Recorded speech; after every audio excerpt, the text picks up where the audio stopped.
안녕하세요. 오늘도 톡톡 사연에 와주셔서 감사합니다.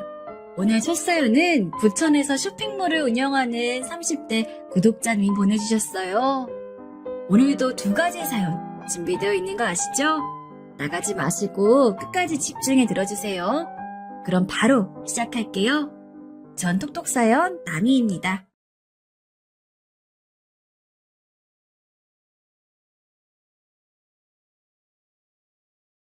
안녕하세요. 부천에서 쇼핑몰을 운영하고 있는 30대 구독자입니다. 어쩜 이런 일이 있을까요? 얼마 전 알터니가 빠진 것처럼 시원한 사이다 썰이 생겼는데 혼자 알고 있긴 아까워서 이렇게 사연을 적어봅니다. 과거에 저처럼 당하고만 있는 분들이 있다면 마음고생하지 마시고 꼭 주변 분들에게 말해보시길 바래요. 사연의 당사자가 워낙에 남 얘기를 좋아했었는데 자기 이야기를 이렇게 들으면 어떨지 궁금하네요. 어쩌면 바로 듣고 있을 수도 있겠어요. 그렇게 생각하니 벌써부터 통쾌하네요. 동서! 아참! 이제 동서가 아니지? 지연씨, 앞으로 남 인생 오지랖 그만 부리고 자기 인생 살아. 예쁜 입으로 못된 말들 좀 그만하고. 언젠가 얼굴 보고 해주고 싶은 말인데 자리 빌려 전해봅니다. 제게는 아주 듬직하고 든든한 남편이 있어요.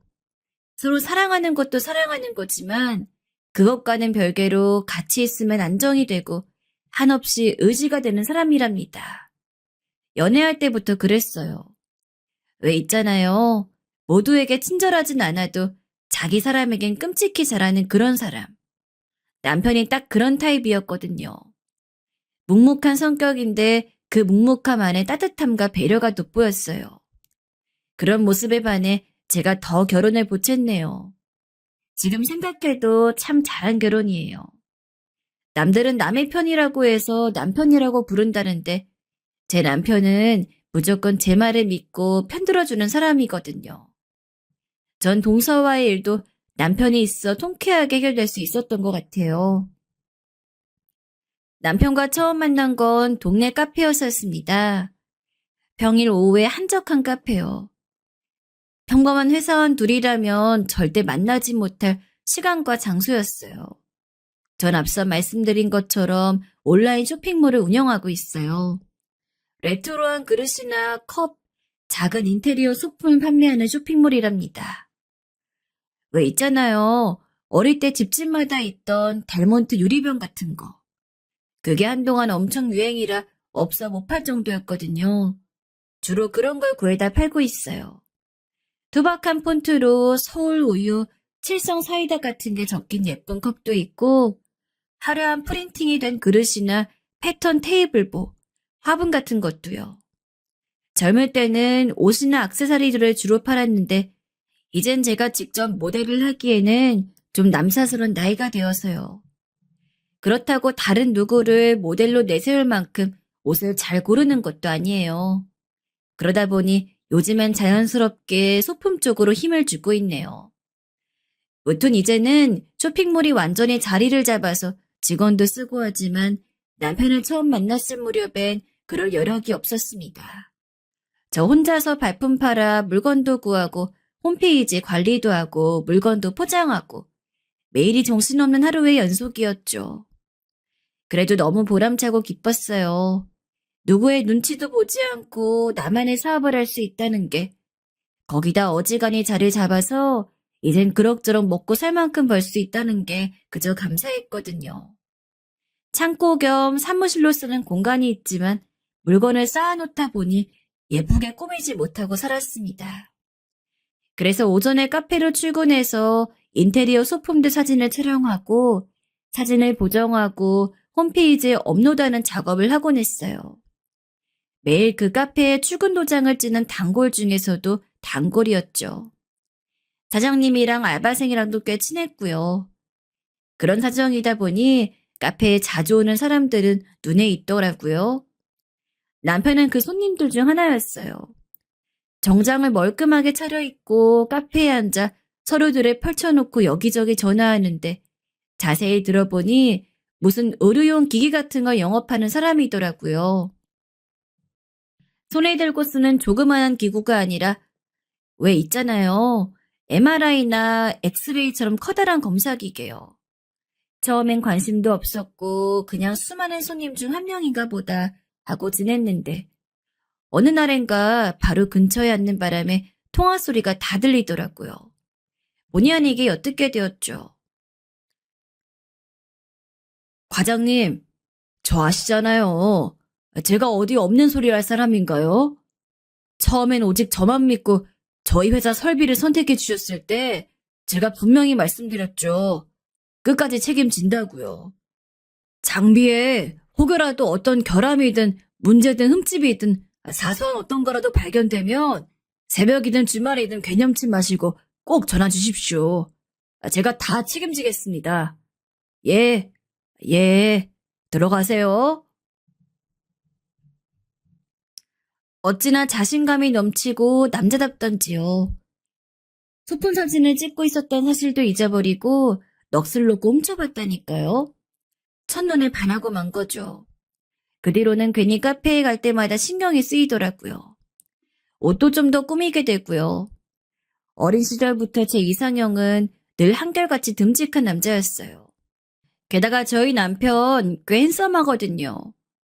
어떻게 해야 말 한 번 걸어볼 수 있을까 마음만 졸이고 있었는데 이게 웬일 그이가 먼저 제 테이블로 다가오는 거예요, 글쎄. 저기 안녕하세요. 저희 자주 봤었죠. 이렇게 인사드리는 건 처음이지만요. 실례가 안 된다면 잠깐 앞에 앉아도 될까요? 너무 놀라서 심장이 쿵쿵 뛰는데 티내지 않으려고 얼마나 애썼는지요. 전 겨우 담담한 표정을 유지하며 말했어요. 네, 어쩐 일이세요? 아, 저는 직업 특성상 미팅할 일이 많아서 이 카페를 자주 이용하거든요. 아, 회사가 이 근처입니다. 근처라서, 아니, 아무튼 하려던 말은 그게 아니고, 카페에 올 때마다 계셔가지고 내심 궁금했거든요. 어떤 분인지요. 덩치도 큰 남자가 얼굴은 빨개져선 횡설수설하는 게 어찌나 귀엽던지요. 이 사람 일할 때와는 다르게 꽤 순둥이구나 싶었어요. 골려주고 싶은 마음에 일부러 새침한 표정으로 대꾸했죠. 원래 한 번쯤은 튕겨하는 법이잖아요. 네, 그러셨구나. 저는 온라인 쇼핑몰 운영하고 있어요. 됐죠? 그랬더니 글쎄 귀까지 빨개져선 떠듬떠듬 할 말을 찾더라고요. 아, 그 무슨 일 하는지가 궁금한 게 아니라 어떤 분인지가 궁금했습니다. 저는 박정우라고 해요. 괜찮으시다면 가끔 커피 대접하고 싶습니다. 이야기 나눠보고 싶어서요. 젠틀하고 깔끔한 어필에 전 두말 할 거 없이 오케이를 보냈답니다. 그렇게 1년의 연애 끝에 결혼에 꼴이 나게 되었어요. 남편에겐 나이 차이가 꽤 많이 나는 남동생이 한 명 있어요. 아마 9살 정도 어렸을 거예요. 어린 시절부터 맞벌이로 바쁜 부모님 대신 남편이 거의 도맡아서 키웠다고 해요. 그래서인지 거의 사이좋은 부자 관계 같아요. 어찌나 서로를 끔찍이도 아끼는지요. 이거 우리 민우가 좋아하는 건데.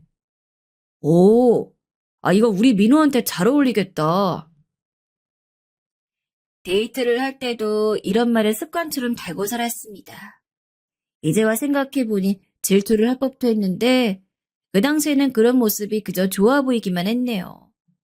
생각해보면 이 사람과 결혼해야겠다고 다짐하게 된 것도 도련님을 챙기는 남편의 태도 때문이었습니다. 다른 건 몰라도 결혼하고 나면 정말 가정에 충실하겠구나.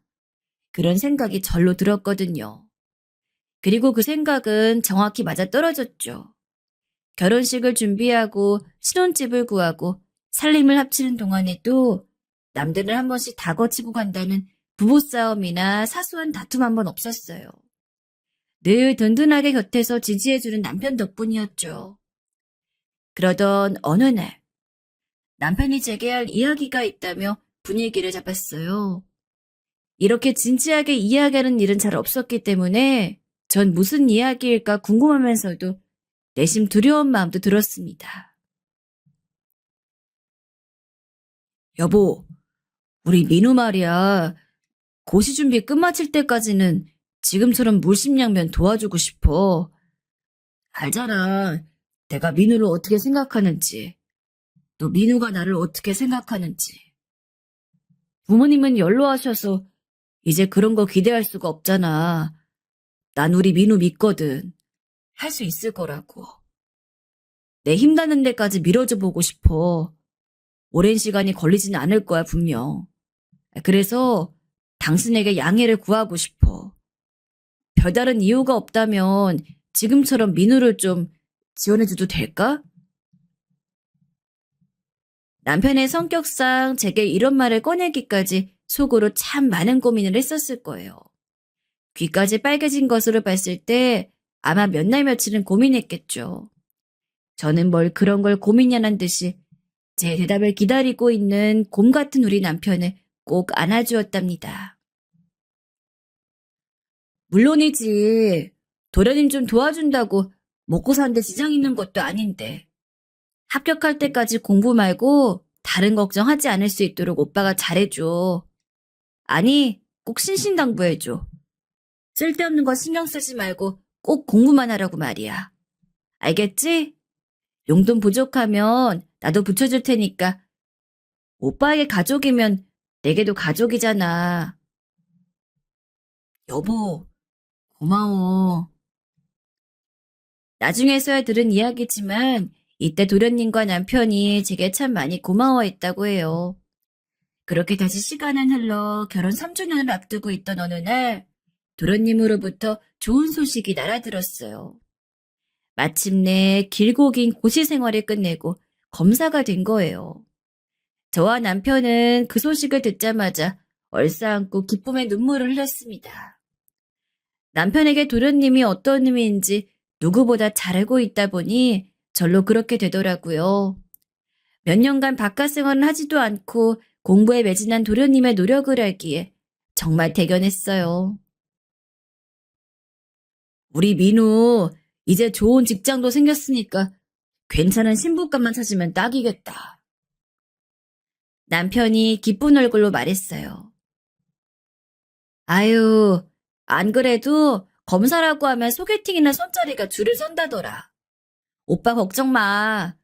못 살 데기 없는 걱정을 다 하고 있어. 도련님은 이제 자기 눈에 차는 사람 콱 붙잡을 일만 남은 거야. 제 말은 얼마 지나지 않아 이루어졌어요. 부모님의 지인들로부터 수많은 손자리, 소개팅 자리가 서기 시작했거든요. 어디 그것뿐인가요? 대학교 후배란 친구들도 매일 연락해오고 건너 건너 알고 지내던 친구들에게까지 연락이 오더래요. 이래서 사람은 앉은 자리가 중요하다고 하나 봐요. 우리 자랑스러운 도련님은 얼마 안 가 연애를 시작했다고 하더니만 몇 달 안 되어서 부모님께 인사를 드리러 온다는 거 아니겠어요? 듣자 하니 아버님의 고향 후배가 다리 낮은 친구라나 봐요. 그래서 이렇게 빨리 자리가 성사된 거였어요. 전 내심 걱정이 들어 남편에게 말했습니다. 여보, 아무리 그래도 좀 이른 거 아니야? 우리 도련님 공부만 하느라 애는 많이 못 사귀어 봤잖아. 사람은 좀 많이 만나봐야 분별력도 생기고 하는 건데, 물론 괜찮은 사람이니 만나시는 거겠지만, 그래도 괜히 조금 걱정돼. 남편도 제가 걱정하는 부분이 뭔지 잘 알고 있었습니다. 워낙에 숙맥이라 검사란 타이틀만 보고 동생을 만나는 사람이 있을 수 있다고 내심 걱정하고 있었거든요. 그렇지만 아버님의 고향 후배가 다리를 놔준 사람이기도 하고 도련님에게도 별다른 이야기를 듣지 못했기 때문에 애써 쓸데없는 걱정이겠거니 하고 넘기기로 했어요. 직접 눈으로 보기 전엔 판단하는 건 아무 의미 없다고 생각했거든요.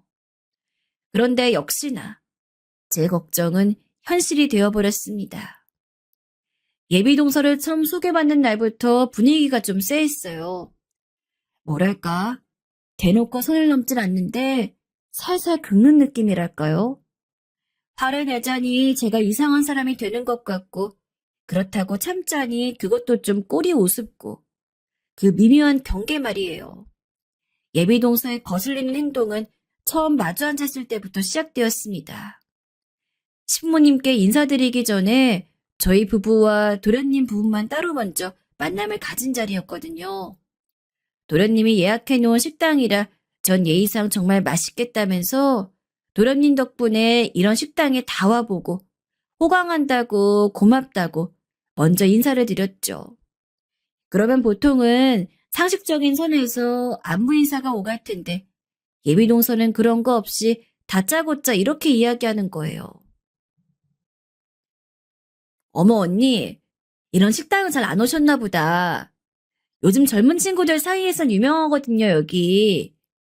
사업하신다 들었는데 이런 것도 모르시고 트렌드를 너무 모르시는 거 아니에요? 누가 들었으면 아주 오래 알고 지낸 절친한 언니 동생인 줄 알겠어요. 그날이 초면이고 저도 나름대로 집안 어른인데 저런 식으로 말하는 게 불편하긴 했지만 도련님 얼굴을 봐서라도 그냥 좋게 좋게 저 아가씨가 너무 긴장해서 무리하나 보다 그렇게 생각하고 넘어가기로 했어요. 남편도 그런 눈치였고요. 지연아, 우리 형이랑 형수 정말 고마우신 분들이야. 나 검사할 수 있다고 끝까지 믿어주고 도와주셨어. 어떤 의미에서는 부모님보다 더 든든한 분들이야, 나한테.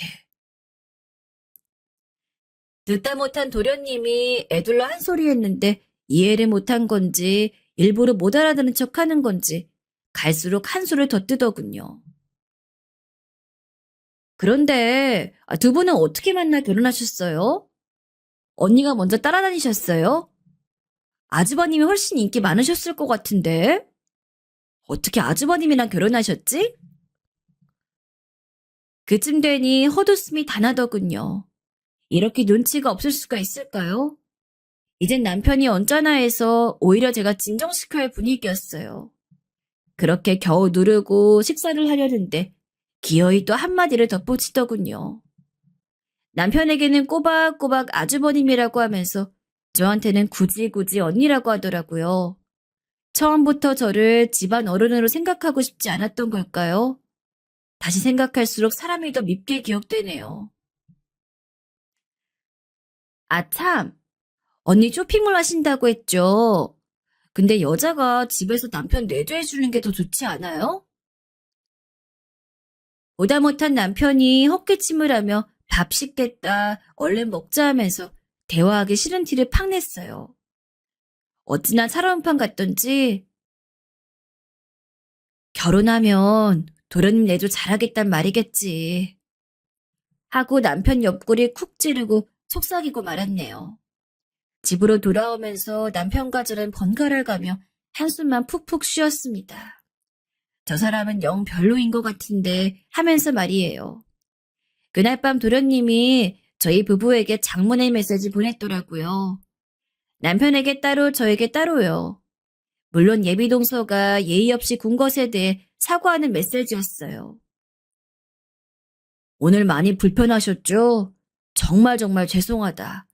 나쁜 친구는 아닌데 아직 어려서 말을 가려할 줄 모른다. 제가 따끔하게 잘 이야기하고 다음부턴 다신 이런 일 없도록 하겠다. 뭐 그런 내용이었죠. 아끼는 도련님에게 이런 장문의 메시지를 받으니까 찝찝한 마음이 좀 풀리더라고요. 남편도 안심하는 모양이었어요. 다행인지 불행인지 아무튼 의외인 게 도련님의 말에 의하면 부모님께 인사드리던 날엔 깍듯하게 잘했다고 하더라고요.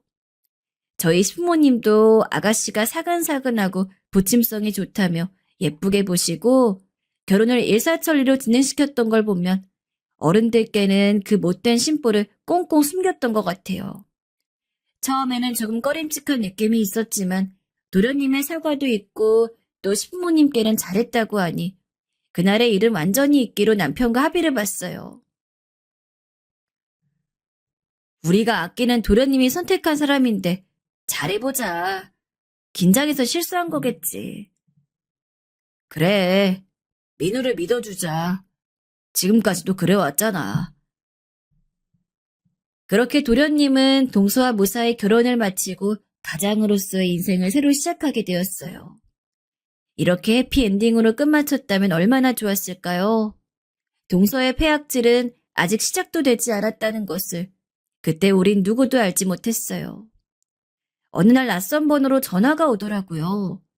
저장이 안 된 번호라 받을까 말까 고민하는 사이 또 끊어졌는데 또 곧바로 전화가 울리는 게 아니겠어요? 받아보니 동서였어요. 번호를 교환한 적이 없는데 어떻게 제 번호를 알고 있는 건지 동서가 다짜고짜 이런 소리를 했습니다. 형님, 통화 한 번 하기 정말 어렵네요. 일하는 여자라 바쁘다고 티내시는 것도 아니고. 아무튼 많이 바쁘신가 봐요. 떨떠름했지만 괜히 분란을 만들기 싫어서 대충 얼버무리고 용건을 물었어요. 그러자 다름이 아니라 저희 이번에 이사했잖아요. 집에 놓을 조명이랑 인테리어 소품 같은 게 좀 있으면 좋겠는데 형님이 그런 거 판다고 하셨던 게 생각나서요. 저 사이트 알려주시면 몇 개 골라볼게요. 하는 게 아니겠어요? 전 당연히 골라서 구매한단 말인 줄 알고 제 쇼핑몰 사이트를 알려주었어요. 2시간쯤 지났나? 동서의 번호로 메시지가 오더군요. 형님, 저 A-1023번 하얀색 제품이랑요. B-4431번 우드상판 제품이랑요. B1132번 제품으로 보내주세요. 저희 집 주소 아시죠? 오빠한테도 형님이 주신 선물 잘 받았다고 할게요. 전 무슨 말인가 싶어 메시지를 3번은 읽었어요. 황당해서 머리를 한 대 맞은 것 같았죠. 쇼핑몰 구경해보니 제품들이 너무 예쁜데 이사 선물로 주실 수 있냐 아양을 떨며 말해도 몇 번이나 만났다고 일어나 싶을 판에 이렇게까지 당당하게 요구하니 오히려 할 말이 없더군요. 어떻게 할까 잠깐 고민하다 그냥 좋은 마음으로 보내주기로 했어요. 어차피 도련님 결혼기념으로 저희 부부가 이것저것 가전이며 생활용품이며 하는 것들을 선물하기로 이야기했었거든요. 거기에 몇 개 얹어주는 거라고 생각하기로 했어요. 말 한마디로 천냥빚을 갚는다고 예쁘게만 말했어도 좋은 마음으로 몇 가지 더 넣어서 기쁜 마음으로 보내줬을 텐데. 아휴, 이제 와서 뭘 어쩌겠냐 싶더라고요. 그저 도련님한테는 이러지 말고 잘 살기를 바랄 수밖에요. 알았어요. 오늘은 퇴근해서 안 되고 내일 정리해서 보내줄게요. 동서에게 메시지를 보내자 바로 답장이 왔어요. 아, 오늘은 어려우세요? 알겠습니다. 기다릴게요. 혹시 제가 저도 모르는 사이에 동서에게 빚을 졌던가요? 꼭 빚독촉 받는 기분이더라고요. 휴, 근데 이런 거 남편에게 하소연하기도 못하고 해서 그냥 참고 넘어가기로 했어요. 받고 나서의 반응도 어이가 없더라고요. 보내주셔 감사하다, 잘 쓰겠다 이런 감사 인사는커녕 저를 의심하더라고요. 근데요 형님, 혹시나 해서 말인데 돈 안 받고 그냥 보내주는 거라고 반품된 거나 촬영하느라 여기저기 끌고 다니던 거 보내주시는 거 아니죠? 아니 동서, 말을 무슨 그런 식으로 해. 내가 도련님 행복하게 잘 살라고 보내준 선물로 남이 쓰던 걸로 보냈을지도 모른다는 말이야? 아무리 어려서 잘 모른다고 해도 그렇게 함부로 말하면 안 되지. 이사 축하 선물을 받고 감사하단 말은 못할 망정. 못 파는 물건 준 건 아니냐고 매도하면 어떡해? 아닌 말지 뭘 화를 내고 그러세요. 그렇게 화내시니까 더 설마 싶네요. 아무튼 새 거 보내주신 거면 됐어요. 잘 쓸게요. 자기가 먼저 무례한 말을 해서 제가 거기에 성을 내니 왜 별것도 아닌 일에 화를 내냐는 식으로 반응을 하더라고요. 동서는 너무나도 당당하게 무례를 범하고 전 황당해서 벙찌다 보니 동서의 페이스에 말리는 일이 부지기수였어요. 동서는 주기적으로 뻔뻔한 요구를 아주 당연한 듯 하더라고요. 형님 파시는 옷 몇 벌 좀 보내주세요. 가족인데 좀 주실 수 있잖아요. 제가 형님네 쇼핑몰 피팅 모델하는 거 어때요? 저 정도면 얼굴이나 몸매도 괜찮은 편이고 충분히 피팅 모델 할 수 있을 것 같은데. 아니면 형님 주변에 아는 분들 없어요? 쇼핑몰 피팅 모델 자리 좀 소개시켜 주세요. 그 정도 해줄 수 있잖아요. 본인이 입을 옷을 몇 번 달라 형님은 남는 게 옷 아니냐. 친구에게 선물하려고 하니 몇 벌 챙겨주라. 피팅 모델 자리 주선해달라 등등. 뭘 달라는 말도 한두 번이지 감정 소모하기 싫어 웬만하면 수긍해줬더니 끝도 없더라고요. 아주 갈수록 사람을 우습게 보는 것 같았어요. 참다 참다 도저히 이건 아니다 싶어 몇 마디 쏘아댔더니 바로 이런 답장이 오더라고요. 저 같으면 저한테 잘 보일 텐데 쇼핑몰 하시면서 알게 모르게 법 위반하는 거 있을 거 아니에요. 머리가 띵했어요. 자기 남편이 검사니까 저더러 잘 보여야 하지 않겠냐는 거잖아요. 고발이라도 하겠다는 건지 뭔지 이건 도저히 참을 수가 없더군요.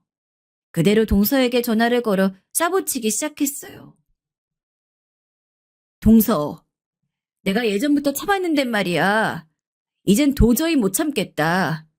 제정신이야?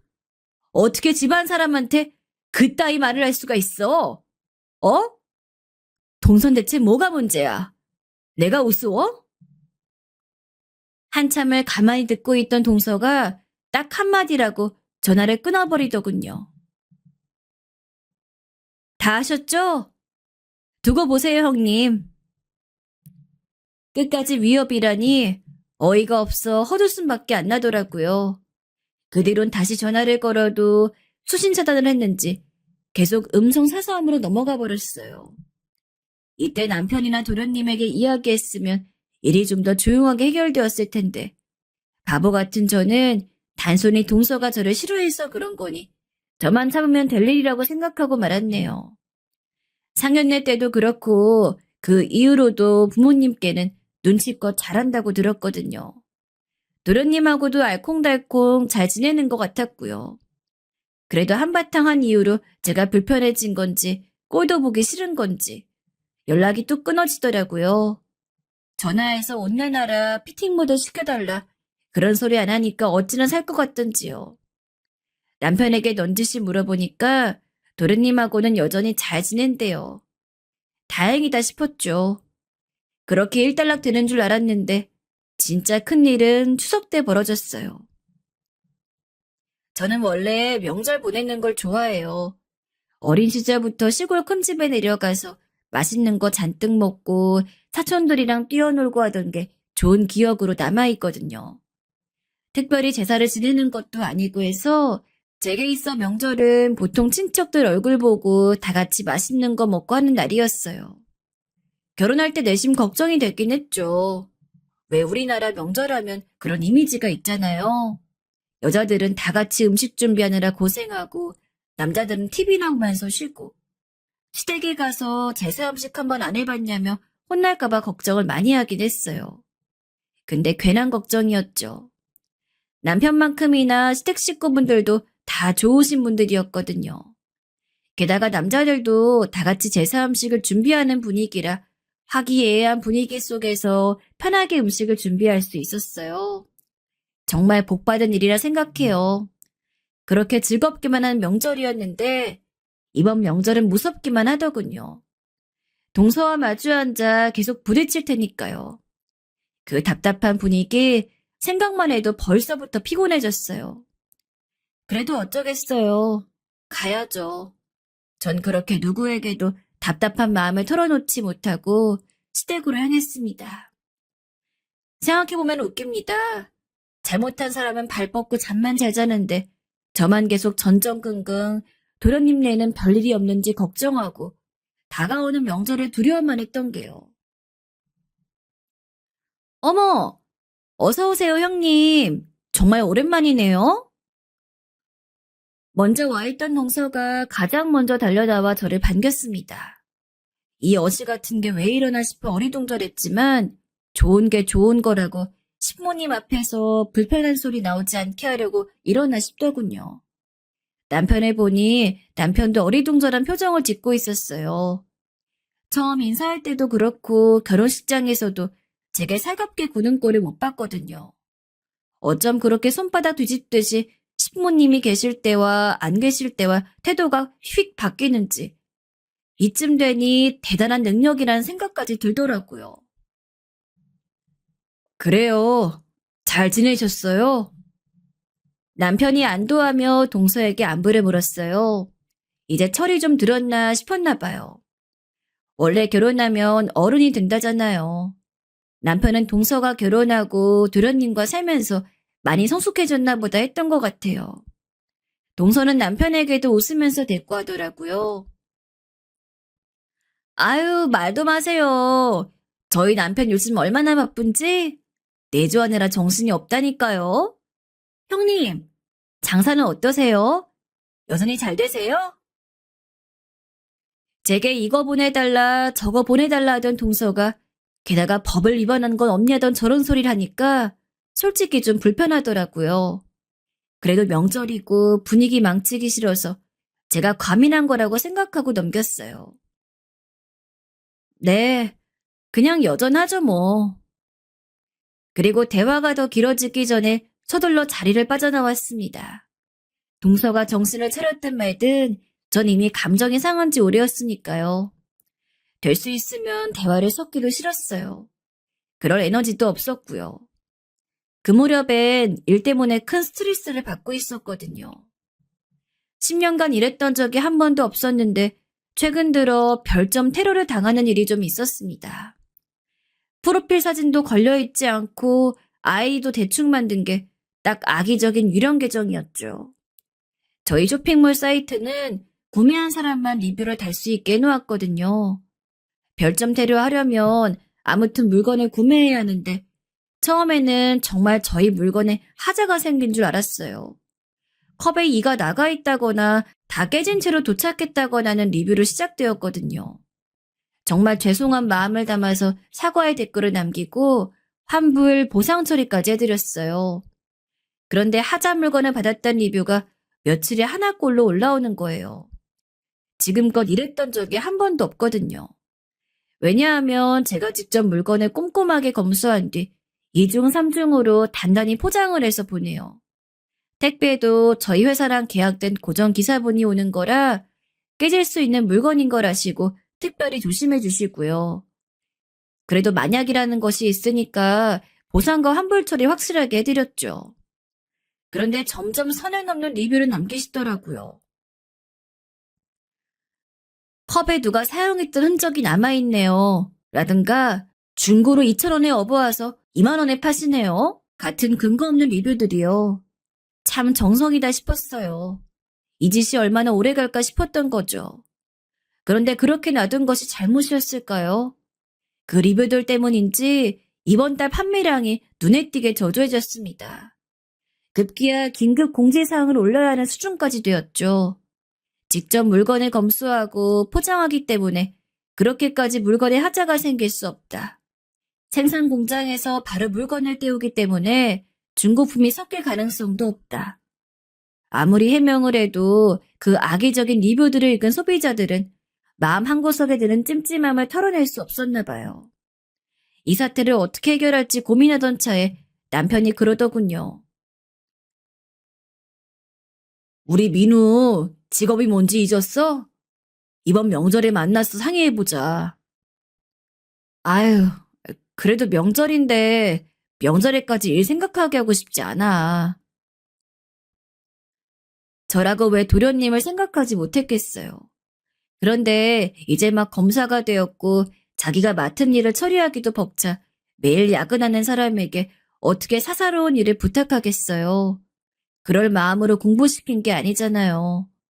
명절 아침에도 어김없이 달려있는 악의적인 리뷰를 보고 기분이 상해 있는 상태였어요. 그러다가 동서의 얼굴을 마주하니 가벼운 언쟁도 받아주기가 힘들더라고요. 짐을 풀고 제사 음식을 만들기 시작했는데 그럼 그렇지 그때부터 동서의 얄미운 입이 슬슬 또 시동을 걸더군요. 형님, 어렸을 때부터 온라인 쇼핑을 하셨다고 했잖아요. 정말 대단하세요. 근데 그래서 그런가? 요리엔 소질이 없으신 모양이에요. 손이 야무지지 못하시네.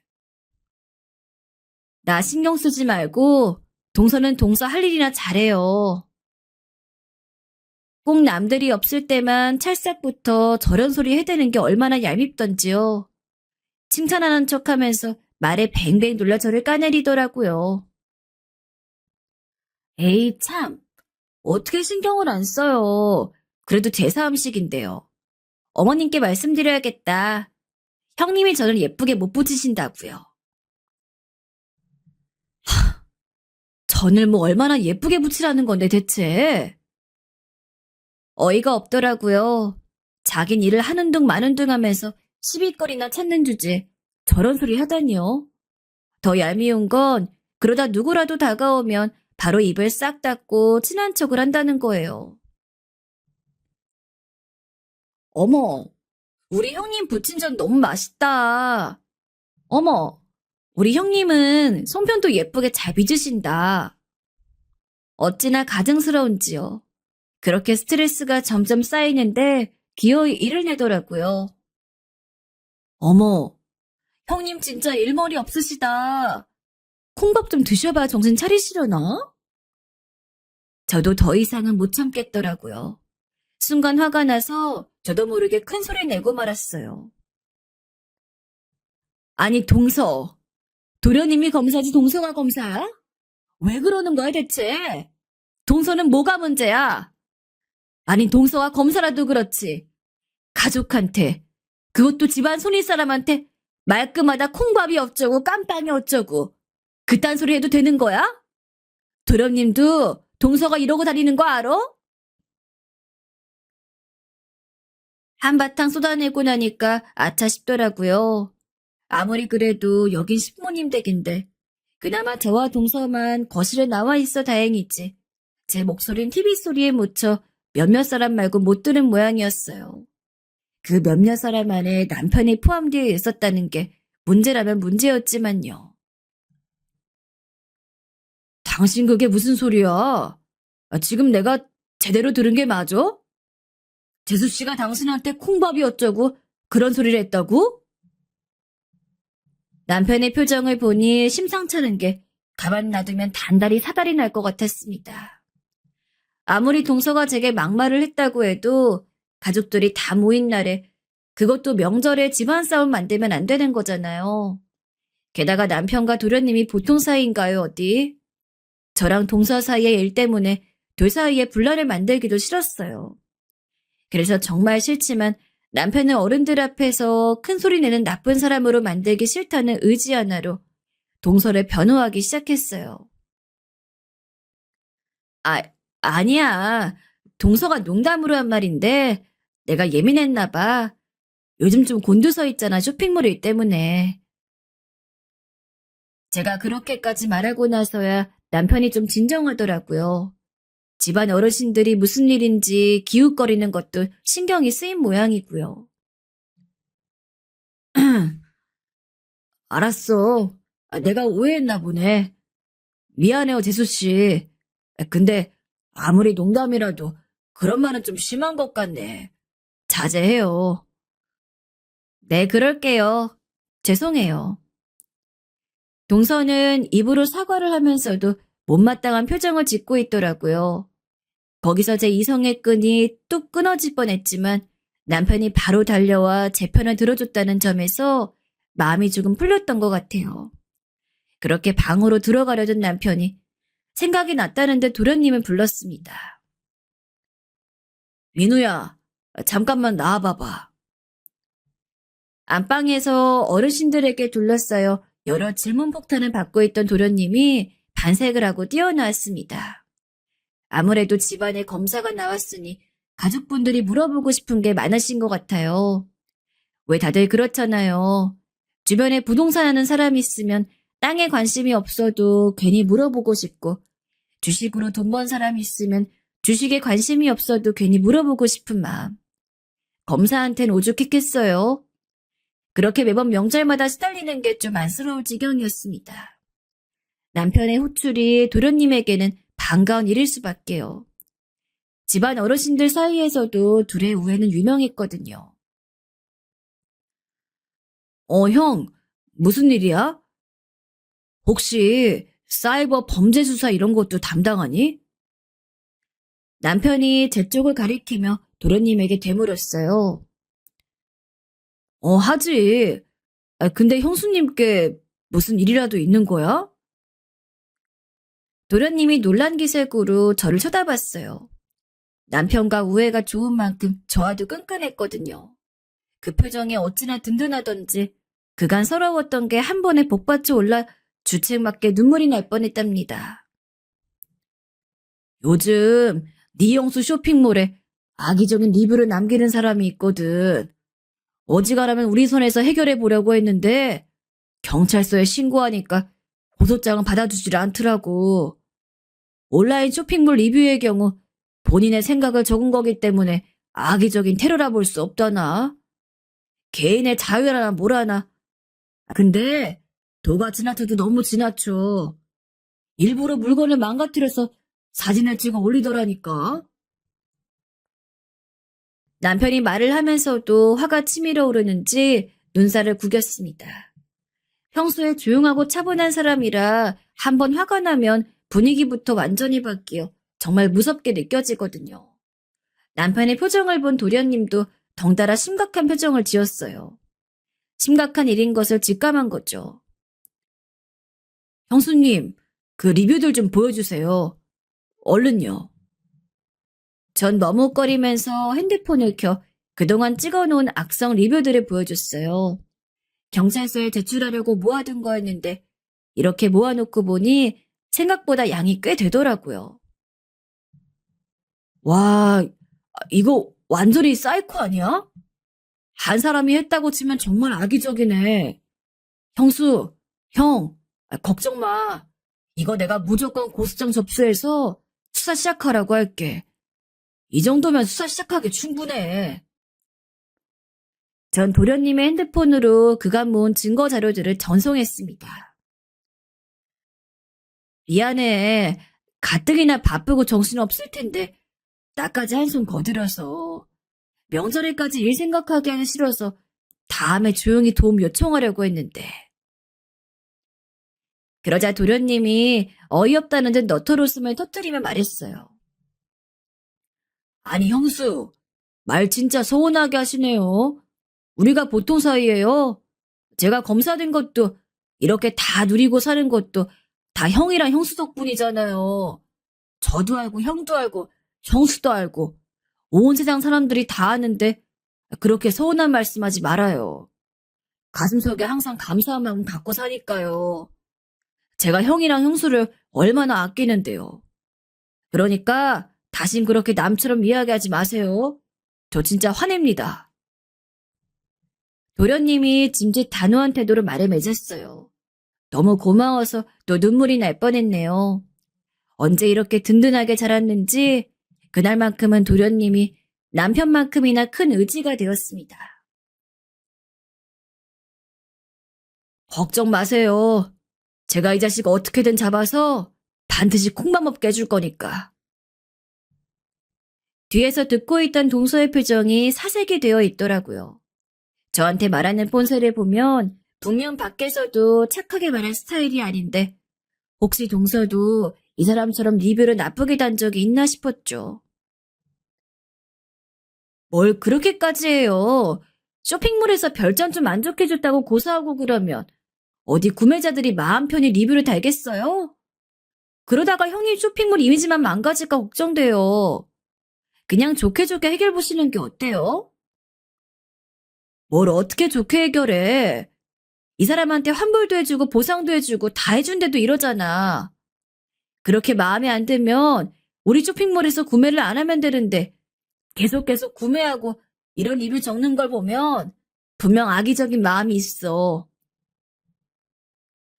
웃기죠? 지금까지 한 번도 저에 대해 좋게 말한 적이 없는 동서가 제 쇼핑몰 이미지를 걱정한다는 게요. 순간 무언가 싸한 마음이 들었지만 설마 그래도 가족인데 나쁘게 행동해도 정도가 있지 하고 머릿속에 스쳐 지나간 생각을 지웠어요. 그렇게 우당탕탕 시끄럽던 명절이 어찌저찌 잘 지나갔습니다. 친정에 갔다가 집으로 돌아온 우리 부부는 완전히 녹초가 되었죠. 남은 이틀은 우리 집에서만 보내자. 당신이랑 꼭 안고서 푹 쉬고 싶어. 남편이 큰 덩치로 붙어오며 애교를 떨었어요. 여보 고마워. 내일처럼 화내준 거 말이야. 정말 든든해. 내 편. 전 그제야 남편의 품에 폭 안겨 감사한 마음을 전할 수 있었네요. 안 그래도 민호한테 연락 왔더라고. 고소장은 이미 다 만들어놨고 연휴 끝나자마자 접수할 거래. 명절 동안 밀린 고소장들이 많아서 좀 걸릴 수도 있는데 자기가 최대한 빨리 수사 시작할 수 있게 도와주겠대. 말하는 게 완전히 검사 같더라니까. 남편도 감회가 새로운 듯 자랑스레 말하다가 제 눈치를 보는지 갑자기 쑥스러워하더군요. 그 모습이 또 사랑스러워서 전 남편의 볼에 입을 맞췄어요. 그러게 우리 도련님 정말 자랑스럽더라. 멋지고. 그렇게 명절 연휴가 끝나고 저희 부부는 며칠 뒤에 믿을 수 없는 연락을 받게 되었어요. 여보, 여기 앉아봐. 퇴근하고 들어온 남편이 겉옷도 벗지 않은 채 심각한 표정으로 저를 부르더라고요. 말씀드렸다시피 남편이 그런 표정을 짓는 경우가 잘 없어서 저는 걱정 반 두려움 반으로 소파에 앉았어요. 놀라지 말고 들어. 남편이 조심스레 운을 뗐습니다. 얼마나 심각한 일이길래 이러나 싶어 마음의 준비를 단단히 했는데 남편의 입을 통해 나온 말은 상상 그 이상이더라고요. 낮에 민호한테 전화가 왔어. 형수 일이니까 어지간하면 형수한테 먼저 말하는 게 맞는데 이런 상황은 생각도 못했고 염치가 없어서 자기한테 말하기가 어려워 나한테 전화했다 하더라. 대체 어떻게 해야 할지 모르겠다면서 말이야. 전 상관없다고 말하고 이야기를 재촉했어요. 당신 쇼핑몰에 악성 리뷰 남기던 사람 말이야. 참 기가 막혀서 경찰한테 받은 수사자를 보는데 용의자가 사이트 가입할 때 사용한 이름이 낯이 익더래. 곰곰이 생각해보니까 재수씨 가장 친한 친구랑 이름이 같더라는 거야. 처음엔 민우도 아니겠지. 에이 설마 했는데 수사를 담당한 경찰관이 그랬대. 용의자가 친구에게 아이디를 빌려줬을 뿐이라고 주장한다나? 참고인 조사위에서 며칠 뒤에 소환하기로 했대. 몇 개의 아이디가 그 사람 주민등록번호로 가입되어 있었는데 사용한 사람은 그 친구란 사람이라더라. 당신도 눈치챘겠지만 아이디 빌려갔단 친구란 사람 말이야. 재수 씨였대. 솔직히 말하자면 그렇게 충격적으로 놀랍진 않더라고요. 그냥 그 인간에 대해 완전히 질려버렸다고 해야 하나? 동서라면 그럴 수도 있겠네. 그런 심정이었어요. 충격보단 분노가 치밀었다고 표현하는 게 맞겠네요. 전 당장에 그 여자를 찾아가서 머리채를 붙들고 싶었지만 겨우 참았어요. 5살만 어렸어도 당장에 찾아갔겠지만 말이에요. 이 일을 어떻게 했으면 좋겠냐는 남편에게 저는 어떻게 하긴 뭘 어떻게 해. 법대로 하는 거지. 라고 해버렸네요. 그러고 나서도 성에 차지 않아 그동안 동서가 제게 했던 짓들을 낱낱이 털어놓았어요. 처음에는 도련님이 동서를, 아니 그 여자를 좋아하니까 그냥 저만 참으면 되는 일이라 생각했는데 이젠 아니라는 거 확실히 알았거든요. 또 어디서 그런 괴상한 범죄를 저지를지 모르는 여자랑 검사 도련님을 같이 살게 할 수 없는 거잖아요. 전 오히려 잘됐다 싶었어요. 어차피 헤어질 거라면 더 더러운 꼴 보기 전에 결혼한 지 얼마 안 되었을 때 헤어지는 게 낫잖아요. 그런 심정으로 남편에게 그간의 일을 말해주었더니 남편도 치밀어 오르는 분노를 참지 못하겠는지 중간중간 한숨을 푹푹 쉬고 화를 내주었습니다. 당신 그걸 어떻게 혼자 다 참았어? 그것도 모르고 태평하게 있던 내가 원망스럽다 원망스러워. 진작 말하지. 말하지 그랬어. 내 속이 다 문드러지네. 남편은 화가 나는 와중에도 제 마음을 먼저 헤아려 주었어요. 꼭 안아주고 한참을 있었죠. 그러다 마침내 결심한 듯 말했습니다. 아무래도 민우 녀석이랑 이야기해봐야겠어. 그 여자가 그런 인간인가 하고 결혼했는지 모르고 결혼했는지 말이야. 만약에 알고 결혼했으면 내 가만두지 않을 거야. 너무 그러지 마. 도련님을 우리가 몰라요? 그 순진한 애가 평생 공부만 하다가 연애하려니까 사람 보는 눈이 좀 부족했던 거지. 전 남편의 품에 폭 안긴 채로 말했습니다. 이렇게 다 털어놓고 남편이 든든한 제 편이라는 사실을 확인한 것만으로도 마음이 놓이더라고요. 그래, 내가 좀 흥분했던 것 같아. 아무튼 안에서 새는 바가지 밖에서 새지 말라는 법 없잖아. 이 여자가 어디서 또 엄한 짓 하고 다녔을지 누구도 모르니까. 한시라도 빨리 민우와 통화 좀 해봐야겠어. 그 길로 남편은 도련님과 긴 통화를 했어요. 제게 스트레스를 주고 싶지 않다는 이유로 방에 들어가서 문까지 잠그고요. 한두 시간쯤 지났나 남편이 문을 열고 나오더군요. 여보, 괜찮아? 왜 이렇게 오래 걸렸어? 걱정했잖아. 할 말이 많아서 말이야. 민우 녀석은 아무것도 모르고 있었네. 이게 다행인 건지 불행인 건지. 지 형수에게 그랬단 소리 듣고 노발대발하는 게 그 집도 오늘 단단히 사달라 하겠더라. 민우가 그렇게 화내는 거 처음 봐. 고맙고 든든하네. 우리 집 남자들. 전 그날 남편과 도련님 덕분에 오랜만에 후련하게 푹 잠들 수 있었습니다. 다음날 역시나 집안이 발칵 뒤집어졌어요. 물론 저희 집 말고 도련님 댁이요. 도련님이 정말 단단히 화가 났는지 아님 그동안 속았다는 실망감이 컸는지 동서와 이혼하겠다고 했거든요. 집안 어르신들은 갑자기 그게 무슨 날벼락 같은 소리냐고 난리가 났어요. 동선의 집안에서 처음에는 뭐 그런 일로 이혼을 하냐.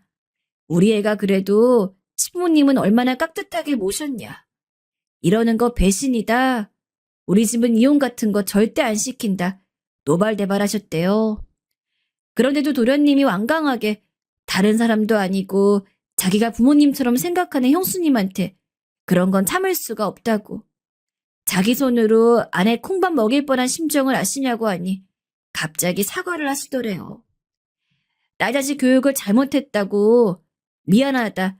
한 번만 넘어가주면 가족들이 뭐라고 하든 어떤 취급을 하든 찍소리도 못하게 하겠다 하셨다더라고요. 태세를 전환하는 것도 유전인 건지 하지만 이미 저희 도련님 마음은 되돌릴 수 없었어요. 하기야 저는 처음부터 동서의 이런 모습을 쭉 봐왔지만 도련님은 동서의 예쁜 모습만 봐왔을 거잖아요. 자기 아내가 본인이 생각한 사람과 생판 다른 사람인 것을 받아들이기도 힘들었을 텐데 심지어 본인이 은혜를 갚아야 한다고 했던 저희 부부를 되려 망하게 하려고 했다는 사실에 죄책감을 느꼈나 보더라고요. 가장 큰 배신감을 느끼는 건 본인이라면서 조금이라도 미안한 마음이 있으면 곱게 이혼할 수 있게 도와달라고 했다네요. 다시 한번 생각해보라던 시부모님께도 저희 남편이 차분히 그동안 있었던 일을 말씀드리면서 도련님 결정이 맞는 것 같다고 말씀드리자 이혼에 찬성하는 분위기가 되었어요. 물론 이혼 경력이 생기는 건 자랑스러운 일은 아니에요. 그렇지만 그 인간의 추잡한 본성을 알게 되었는데 계속 참고 사는 건 말도 안 되는 거잖아요. 이번엔 참고 더 같이 살았다면 지금보다 더 감당하기 힘든 일이 생겼을 거라고 생각해요. 도련님의 이혼 선언 후 며칠이 지난 어느 날이었어요. 동서에게 전화가 걸려오더라고요. 이젠 동서란 단어만 들어도 노이로제에 걸린 것처럼 끔찍했고, 솔직히 말해서 또 무슨 엄한 소리를 할까 받기 싫었는데, 그래도 확실히 말해줘야 속 시원할 것 같아 일단 받았습니다. 그랬더니 글쎄 한다는 말이, 형님, 어떻게 저한테 그러실 수가 있어요? 장난이었잖아요. 전 형님과 나름 친하다고 생각해서 그런 거였는데 기분 나쁘셨을 줄 몰랐어요. 죄송해요. 그렇게 싫으시면 진작 말씀하셨어야죠. 처음엔 알겠다 하시더니 갑자기 화내시고 아무 말씀 안 하시다가 갑자기 화내셔도 전 다 그러려니 했는데 이러시면 안 되죠. 다 큰 어른이 겨우 그런 일 가지고 쪼르르 일러 바치시고 솔직히 검사 남편이라면 자랑하고 싶지 않으시겠어요? 그리고 쇼핑몰 리뷰도 그래요. 안 그래도 오늘 경찰서 가서 다 이야기하고 오는 길인데요. 그거 정말 제 친구가 쓴 거 맞아요. 제가 소개시켜줘서 컵 몇 개 사봤더니 다 깨져서 왔다잖아요. 제가 얼마나 난처했는 줄 아세요?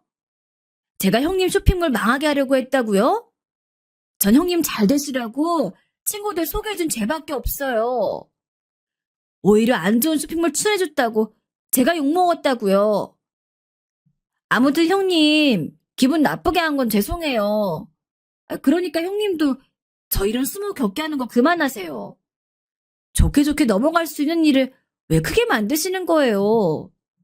꼭 민호 씨를 이혼남 만들어야 속이 풀리시겠어요? 그쯤 되니까 확신이 들더라고요. 이 인간 정말 문제가 많구나. 이딴 헛소리를 계속 들어줄 필요가 없다고 생각한 저는 그간 참아왔던 욕을 시원하게 질러주고 그냥 전화를 끊어버렸어요. 그 후로 몇 번 문자를 보내오더니 제가 답장을 하지 않자 다시 연락이 오는 일은 없었네요. 며칠 뒤에 남편한테 듣기로는 도련님한테도 똑같은 변명을 늘어놨다고 해요. 범죄자들의 변명은 왜 항상 똑같죠? 증거가 뻔히 있는데 본인은 그런 적 없다. 남이 한 건데 오해가 있는 것 같다. 그런 줄 몰랐다. 동서는 그런 변명에다가 제가 가족들 모르게 동서를 괴롭히고 업신여긴 모함까지 단단히 보태서 상황을 모면하려고 했더라고요. 뭐 하나 할 줄 아는 것도 없으면서 검사 남편 꼬신 게 괘씸하다고 했다나? 참 어이가 없으려니까. 우리 도련님이 얼마나 똑똑한데 그런 말이 섞였어요. 당연히 아니죠. 무릎을 꿇고 사과를 해도 모자랄 판의 말이에요. 게다가 도련님은 그날 수사 중인 경찰서까지 찾아가 아이들을 빌려준 친구까지 만나고 온 모양이에요. 친구 앞에서도 그 말도 안 되는 거짓말을 하더래요. 네가 깨진 거 같다면서 네가 쓴 건데 이러면 어떡해라며 책임을 전가하기까지 하자 친구가 결국 카톡 대화 내용을 보여줬다고 하네요. 안 그래도 속이 뒤집히고 심란한 와중에 끝까지 저런 뻔뻔한 거짓말을 하는 걸 듣고 있자니 도련님은 도저히 참을 수가 없더래요. 화가 치밀어서 난생 처음 사람에게 손찌검을 했다고. 제 일이 아니었으면 누구에게도 그렇게 함부로 대할 사람이 아닌 거 누구보다 잘 알거든요. 그래서 통쾌하기도 고맙기도 했지만 미안한 마음도 컸습니다.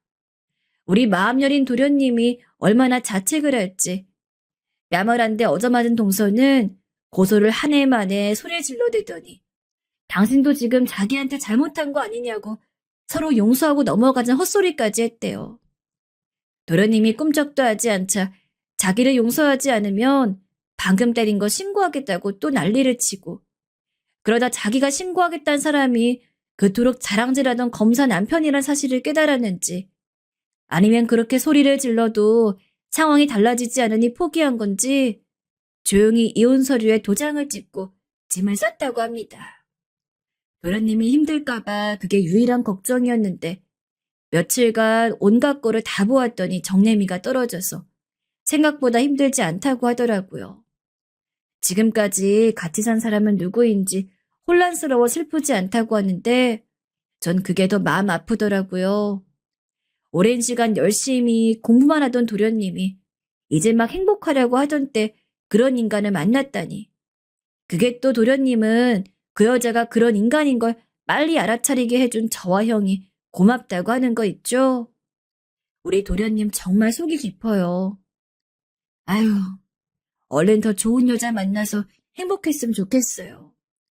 사람의 촉이라는 게 무시하면 안 되는 것이라는 걸 이번 일을 통해 알게 되었네요. 처음부터 저 여자는 아닌 것 같다는 말만 했어도 이렇게 온 가족이 상처받을 일은 없었을 텐데 말이에요. 여러분은 이건 아닌 것 같은데 하는 생각이 되면 넘기지 말고 다시 생각해 보시기 바랍니다. 제 사연은 여기까지예요. 긴 사연 들어주셔서 감사합니다. 안녕하세요. 결코 다시 떠올리고 싶지 않은 기억이긴 하지만 제 이야기가 인터넷에까지 퍼져서 많은 분들의 입에 오르내리는 것을 지켜봤습니다. 글들을 읽어보니 제법 실제 사건과 비슷하게 추리한 분들도 계시더라고요. 익명의 힘을 빌려남아 이 기회에 자세한 내막을 밝혀드리고 싶어 이렇게 사연을 남깁니다. 저는 강남의 모 성형외과에서 고객들을 상담하던 코디였습니다. 직업 특성상 자신의 외모에 만족하지 못하는 분들을 많이 만나게 되는데요. 제 예비 신랑이었던 그 사람을 만난 것도 상담 코디와 손님의 관계에서부터 시작됐어요. 듣는 분들께서 편하게 이해하시라고 다소 격에 없더라도 말을 좀 편하게 해볼게요. 외모를 갖고 뭐라 말하기 민망하지만 그 사람의 첫인상은 정말 웃겼어요. 웨이트나 그런 게 아니라 아주 못생긴 사람이었거든요. 보통 성형외과를 찾으시는 분들은 안면 중에 어느 특정 부분만 규정해도 충분히 만족하실 수 있는 정도였는데 이 사람은 말 그대로 눈, 코, 입 하나하나가 오밀조밀하게 조화롭게 못생긴 사람이었어요.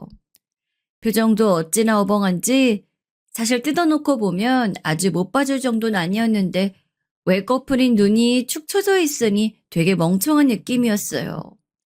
그 사람을 첫 대면하는 순간 성형외과 상담을 하는 제 입에서 소리가 나올 정도였으니 그 정도를 짐작하시겠어요? 한 가지 장점이라면 말에 되게 재미있게 하더라고요. 아주 달변이어서가 아니라 어눌하고 혼자 심각한 얼굴로 말하는 사람들 아시나요? 그게 또 얼굴 표정이랑 잘 어울려서 재밌게 느껴졌어요. 틈만 나면 온갖 지식을 뽐내는 걸 되게 좋아했는데 잘 모르는 이야기긴 하지만 듣고 있으면 뭔가 앞뒤가 잘 안 맞는 것 같은데도 그게 웃긴 거예요. 예를 들어 별을 보고 있으면 보통 사람들은 그냥 별이 있다 또는 밝다 정도로 이야기하잖아요. 그런데 이 사람은 갑자기 저 별이 어떤 별이고 저쯤 되면 얼마나 멀리 있고 뭐 그런 이야기를 쭉 늘어놔요. 그런데 듣다 보면 뭔가 되게 엉터리 같은 느낌이 있는 거예요. 뭐랄까, 좀 많이 허술해서 상대방의 긴장을 풀어버리는 스타일의 사람이었어요. 이런 요소는 호감을 불러일으키기보단 사실 좀 조금 혐오스러운 스타일이긴 해요. 하지만 제가 이 사람을 약간 다시 보게 된 건 이 사람이 재벌가의 회장 아들이었단 점이었어요. 이름만 대면 알고 그런 회사는 아닌데 나름 코스닥 상장회사였지요. 그렇게 알고 보니 사람이 확 달라 보였습니다. 좀 산만하고 이상한 말만 해대는 사람에서 유쾌하고 이지적인 사람으로 180도 다르게 보였던 거예요. 그런데 두어 번 상담을 진행하는데 갑자기 데이트 신청을 하더라고요. 제 직업이 그렇다 보니 일적인 관계에서 그런 만남은 거절했겠지만 워낙에 배경과 능력이 좋은 사람이어서 저도 선뜻 받아들였어요. 많은 분들이 공감하시겠지만 사실 거절할 수 없는 유혹이었고 또 만나본다고 해서 나쁜 거 없으니 일단은 어떤 사람인지 알아가 보기로 했지요. 그런데 몇 번 만나보니 생각보다 장점이 많은 사람이었어요. 우선 좋은 집안에서 자라서 그런지 구김살이 없는 성격이 가장 큰 매력이었습니다. 콤플렉스가 없다는 것이 인간관계에서 얼마나 큰 장점이 되는지 이 사람 만나면서 느꼈어요. 제가 어떤 말을 해도 웃으면서 받아줄 줄 알았고 늘 여유가 느껴졌어요. 돈을 쓸 때도 물론 그렇지만 언제나 긍정적이었고 좋은 말만 하니 외모의 단점도 잘 안 느껴지더라고요. 좀 엉뚱하게 느껴지는 지식 자랑도 어느 순간 귀엽게 보이기 시작했고요. 또 저는 성격이 조금 까탈스러운 면도 있고 감정 기복이 심해서 하루에도 우울했다가 기분 좋았다가를 반복할 때가 많은데 그런 저와 달리 이 사람은 항상 기분이 일정하고 한결같더라고요. 그런 그 사람 옆에 있다 보면 저까지 안정되고 차분해지는 느낌이 들면서 덩달아 여유 있고 긍정적인 사람이 되는 것 같았어요. 나중에 어딘가에서 들어보니 이것이 후광 효과라는 거래요. 어떤 사람이 가진 배경, 가령 직업이나 환경 같은 것들이 신뢰를 줄 만한 배경이라면 그 사람이 하는 대부분의 말과 행동을 신뢰하게 된다고 하네요. 그냥 쉬운 말로 콩깍지가 쓰이는 거겠죠. 그 당시 제가 딱 그 짝이었어요. 하지만 후광 효과든 콩깍지든 간에 도저히 용서가 안 되는 부분들이 몇 가지 있긴 했는데요. 재벌가 사람이라고 하기에는 뭔가 이 사람 몸에 뱀 습성이 많이 깨는 부분이 있었죠. 특히 사람 정색하게 만드는 건 뭘 먹을 때예요. 보통 사람들이 뭘 먹을 때 고개는 살짝만 숙이고 수저로 음식을 들어 입으로 넣잖아요. 그런데 이 사람은 먼 음식을 먹듯 접시에 코를 박고 음식을 먹어요. 짜장면까진 보기 힘들어도 이해해보겠는데 파스타도 그렇게 먹더라고요. 더군다나 진작에 안 고치고 뭐 했는지 몰라도 비염이 굉장히 심해요. 환절기엔 고개를 쳐박고 먹다가 음식에 콧물을 뚝뚝 흘리는 걸 보고 영혼이 달아나는 줄 알았어요.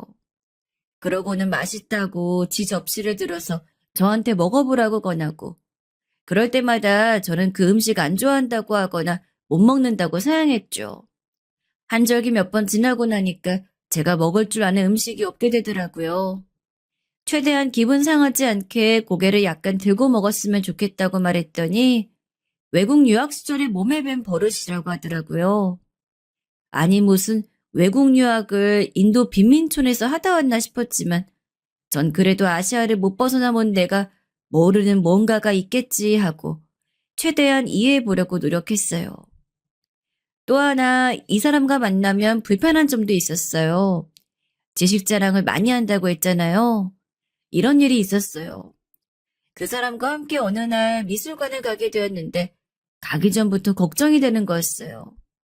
분명 미술에 관련된 엄청난 지식을 가지고 있을 테고 이걸 또 저한테 줄줄이 읊을 텐데 여기서 아무것도 모르는 듯 멀뚱히 듣고만 있으면 너무 제가 바보같이 보일 것 같았거든요. 그래서 전 가기 전부터 그날 갈 미술관을 미리 돌아보고 관련된 정보를 모조리 다 외우고 난 후 그 사람을 만났습니다. 그런데 만반의 준비를 하고 왔는데 그날따라 그 사람이 이상하게도 조용한 거예요. 그래서 저도 오랜만에 아는 척 좀 해보자 싶어서 이 지식 저 지식 아는 대로 내뱉었는데 옆에 있던 미술관 큐레이터 분이 제가 아는 지식이 틀리다며 하필 딱 지적을 해주시더라고요. 며칠 만에 너무 방대한 지식을 외우다 보니 머릿속에서 얽히고 설킨 게 틀림없었습니다. 그 순간 얼마나 민망했는지 얼굴이 화르르 붉어져 그 뒤부턴 입을 조개처럼 꾹 다물고 아무 말 없이 관람만 했지요. 그때 깨달았어요. 지식 자랑을 워낙 많이 하는 사람과 같이 다니다 보면 공부를 미리미리 그것도 철저히 해둬야 한다는 걸요. 그간은 학창시절부터 공부와 좀 거리가 멀었던 시간을 보냈던지라 그 점이 불편하긴 하더라고요. 그렇게 2년 넘도록 그 사람과 만났습니다. 아까 앞서 말했던 불편한 점 빼고는 그 사람이 특별히 멋을 부리는 것도 아니고 그냥 밥 먹으러 갑시다, 술 먹으러 갑시다 해도 어느 순간부턴 제 쪽에서 안달이 나서 하자는 대로 다 따라다닌 것 같아요. 하자는 대로만 따라가면 아무튼 근사한 곳으로 데려가 줬으니까 저도 군말이 있을 이유가 없었죠. 그 사람이랑 만날 동안은 그 흔한 싸움 한 번 한 기억이 없었고 갈등도 없었어요. 저희는 무난하게 잘 맞았고 재밌고 즐거웠던 기억도 나름 많았지요. 그러다 당연한 수순처럼 결혼 생각이 났어요. 전 사실 결혼 이야기를 진즉에 꺼내고 싶었습니다. 1년차쯤 되었을 때 이 사람이 좋은 곳만 데려가고 저를 늘 공주로 만들어주니 자주 만나고 싶고 솔직히 배경이 좋은 사람이니 주변에서 누가 가로채 가진 않을까 불안하기도 했고요. 하지만 선뜻 이야기를 못 꺼낸 건 이 사람이 거절할까봐 두려워서였어요. 내가 좋아 연애는 할 수 있지만 제 집안과 직업이 그 사람에 비해 변변치 않다 보니 막상 결혼 앞에서 고민하는 모습을 본다면 상처를 받을 것 같았으니까요. 그러던 어느 날 그 사람이 제게 좋은 호텔을 예약했다며 일 끝나고 데리러 왔더라고요. 마침 몸도 피곤했겠다 호텔에서 스파를 하면서 몸을 풀면 좋을 것 같아 기분 좋게 따라갔죠. 코스 요리를 먹고 난 후 따스한 물속에서 휴식을 취하고 있는데 그 사람이 생각지도 못한 말을 꺼냈고 전 너무 놀라 정말이냐고 되묻기까지 했습니다. 우리 이제 나이도 있고 슬슬 결혼 생각해보는 게 어떨까? 난 한 가정 안에서 아이 낳고 알콩달콩 사는 게 꿈이었거든. 우리가 부부로 산다 해도 지금처럼 좋을 것 같은데. 당신 생각은 어때? 네, 놀랍게도 먼저 결혼 이야기를 꺼낸 건 남자 쪽이었어요. 저는 그 얘기를 듣자마자 기회다 싶어 얼굴이 환해졌고 나도 꿈꿔왔던 일이라며 서둘러 고개를 끄덕였지요. 그때부터 본격적으로 결혼 이야기가 오고 가기 시작했고 저희는 결혼에 대한 서로의 로망이라든지 신혼여행, 아이, 육아와 같은 주제로 이야기를 나누었어요. 그런데 이 사람에게 고맙기도 하고 감동을 받았던 점이 하나 있었는데요. 이 남잔 제가 어디를 가고 싶든 뭘 하고 싶든 뭐든지 전적으로 제 의견에 맞춰주겠다고 하더라고요. 무엇보다 결혼을 준비하면서 다투는 커플이 많다고 하던데 이 사람과는 아니겠더라고요. 그런 안정감까지 생기자 전 프로포즈를 받는 날을 기대하고 또 기다리게 되었습니다. 그런데 참 이상한 일이 생기더라고요. 제가 프로포즈 받으려면 기다렸다고 했잖아요. 그런데 막상 그 사람에게 프로포즈 반지를 받는 순간엔 갑자기 이 결혼 괜찮을까? 하는 생각이 들면서 뭔가에 맞은 듯 정신이 번쩍 들었습니다. 그 사람 나름대로는 넓게 펼쳐진 바닷가에서 반지를 제 손에 끼워주며 로맨틱한 이야기를 한참 늘어놓는데 그 모습을 물끄러미 바라보고 있자니 그건 그야말로 학창시절부터 친구들과 농담으로 이야기하던 바로 그 선택지가 아니겠어요? 못생기고 말투도 뭔가 짜증나는 남자. 하지만 집안이 너무나 부자라면? 그간 성인다운 성숙한 생각으로 이 남자를 바라봤는데 이제 평생 같이 삶아떼고 이 사람과 살아야 한다고 생각하니 결혼해도 괜찮을까? 행복하게 살 수 있을까? 하는 불안이 슬며시 올라오더라고요. 이 사람은 절 분명 좋아하고 사랑하는 게 느껴졌지만 전 아니었으니까요. 그 사람의 눈에는 제가 매우 감동받아 머뭇거리는 것처럼 보였겠지만요. 사실 특별히 외모 때문에 고민한 건 아니에요. 워낙에 남보기에 질릴 정도로 유식한 척이 심하니 꼴 보기 싫다고 한다면 일단 거기에 외모가 플러스가 되는 거죠. 한참을 생각하다가 그래도 남자라면 능력이 아닐까. 내가 여태까지 이 남자를 만나온 이유가 그건데. 성격이 어디 모난 것도 아니고 내가 어디서 이런 남자를 또 만날 수 있을까? 그동안 살면서 제 스스로 딱히 속물이라 생각한 적은 없었는데 그 순간엔 그렇게 되더라고요. 그러다가 그만 에잇 모르겠다 하곤 청혼을 받아들였어요. 먼저 시부모님께 처음으로 인사부터 드리러 가기로 했어요. 회장이면 대체 얼마나 잘 사나 하고 가는 길에 눈만 깜빡이고 있었는데 집에 가보니 대문에서부터 입이 떡 벌어지더라고요. 정말 영화에 나오는 그런 집에다가 상상하는 건 다 있다고 말하면 딱 어울릴 것 같아요. 일 때문에 나름 돈 좀 있는 사람들 많이 만나봤지만 이건 정말 차원이 다른다는 생각이 들었습니다. 그날 난생 처음으로 자존감이 확 깎이는 느낌을 받았습니다. 이미 대문에 들어서기도 전부터 이런 집안에서 과연 날 며느리로 들이려고 할까? 생각하니 기가 팍 죽더라고요. 저희 집안은 그야말로 평범한 중산층 가정이고요.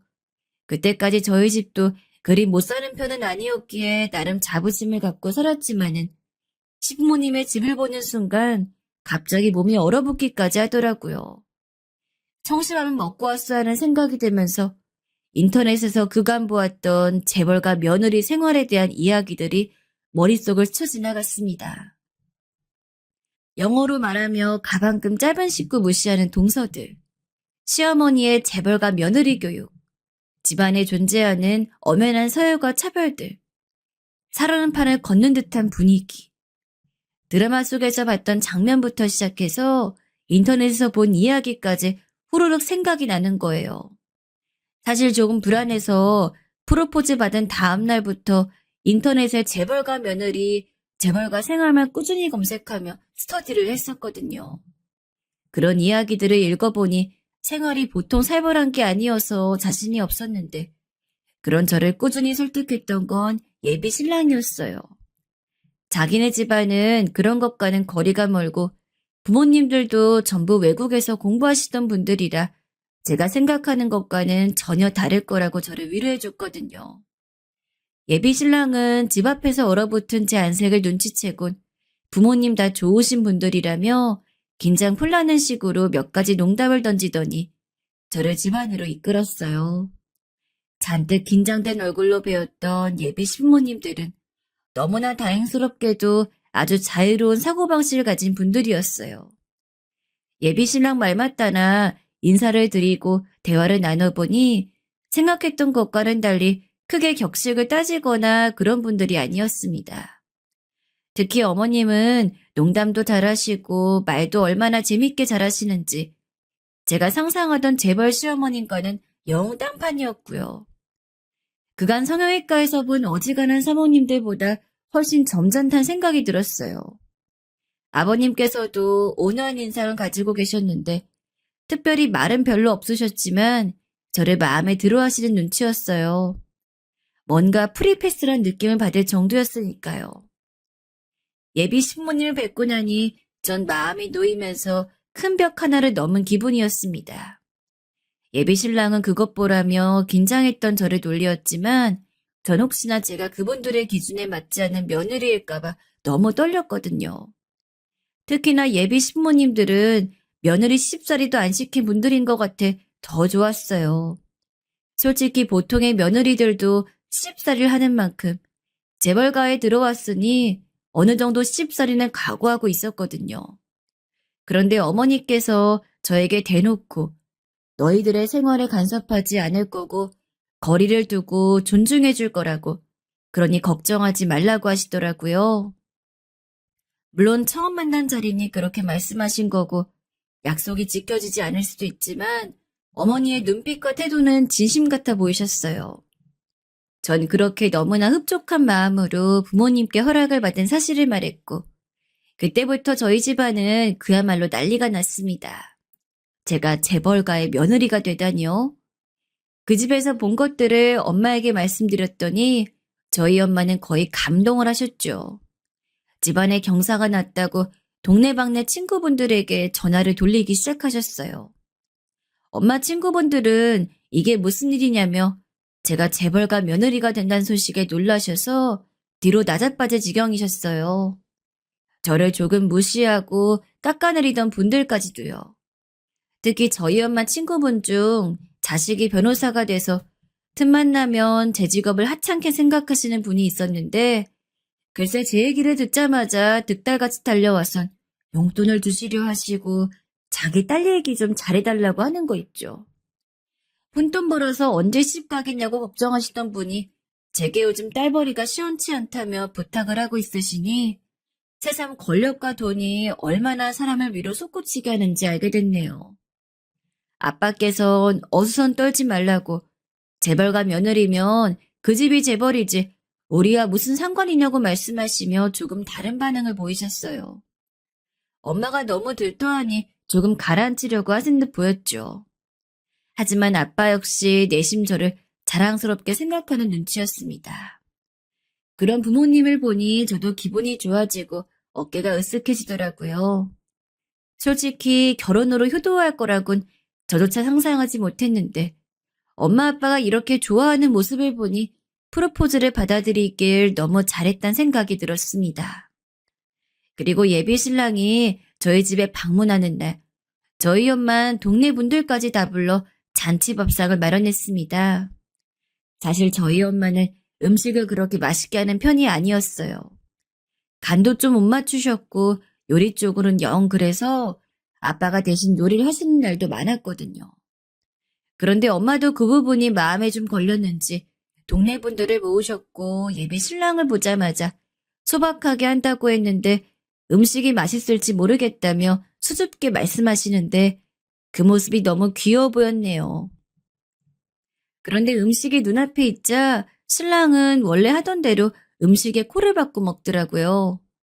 솔직히 엄마와 아빠가 있으니 안 그럴까도 싶었는데 습관은 여전한지 예비 신랑은 개의치 않다는 듯 평소보다 더 코를 박고 음식을 먹었습니다. 전 엄마가 내심 어떻게 생각할까 싶어 엄마 쪽을 보았지만 엄마는 오히려 신랑이 자기가 차린 음식을 무척 좋아한다는 뜻으로 받아들이신 듯 먹는 모습이 복스럽다며 밥 한 공기를 덮어주더라고요. 제 눈에 콩깍지가 씌었듯 엄마 눈에도 그런 것 같았죠. 저희 부모님에게도 잘하는 예비 신랑을 보며 모쪼록 모든 게 순조롭다는 생각이 들었어요.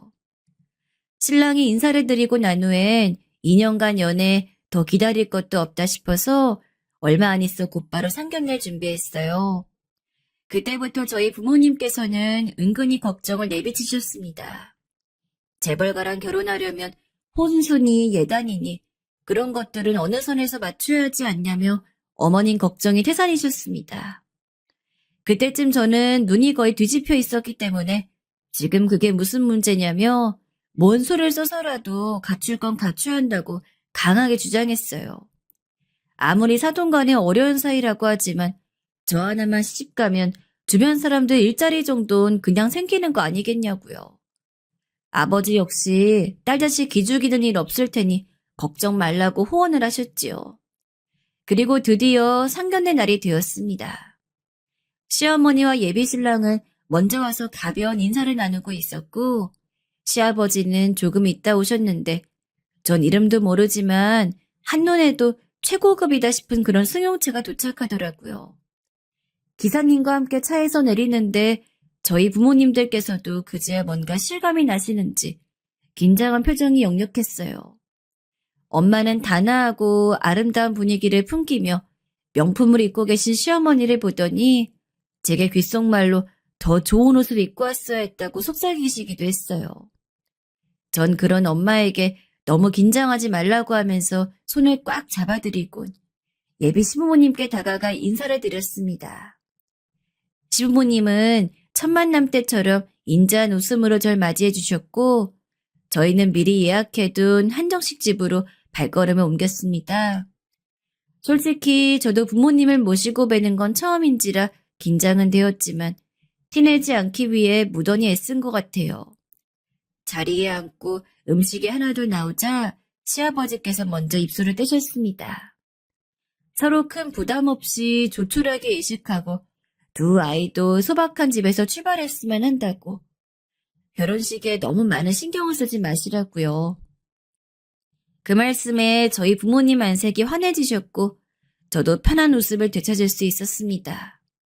설사 재벌가 결혼식이니 너무 거하게 하면 어쩌나 그 부담은 어떻게 해야 하나 나름 부모님도 걱정이 많으셨는데 시아버지의 말씀으로 한결 마음을 놓으신 거였죠.